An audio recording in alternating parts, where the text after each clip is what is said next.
तुम्हा सर्वांना नवरात्रीच्या खूप खूप शुभेच्छा।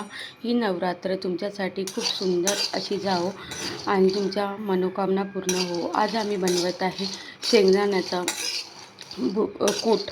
तर त्यासाठी मी ते शेंगदाणे घेतले आहे, 1 ते 1.5 वाटी शेंगदाणे घ्यायचे आहे। त्याला छान असं आपल्याला भाजून घ्यायचं आहे। एकदम मंद आचेवर आपल्याला शेंगदाणे छान असे भाजून घ्यायचे आहे। शेंगदाणे छान असे भाजून झालेले आहे, तुम्ही बघू शकता। त्याचे साल असे कुरकुरीतपणे निघत आहे, म्हणजे आपले शेंगदाणे व्यवस्थित झालेले आहे। हे शेंगदाणे आपल्याला छान असे बारीक करून घ्यायचे आहे। तर आपण याची पूर्ण साल काढून घेणार आहे।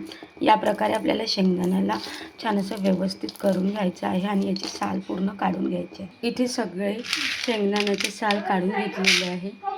1 वाटी म्हणजे पाऊण वाटी साखर आणि 1 विलायची घालून घ्यायची आहे आणि मिक्सरमध्ये कमी जास्त स्पीडने आपल्याला फिरवून घ्यायचं आहे, म्हणजे खूप जाड पण नाही आणि खूप बारीक पण नाही, असं आपल्याला हे कूट करून घ्यायचं आहे। इथे बघू शकता, खूप सुंदर आणि अप्रतिम आपला उपवास स्पेशल शेंगदाणा कूट रेडी झालेला आहे। तुम्ही लाईक करा, शेअर करा, सबस्क्राईब करा। थँक्यू।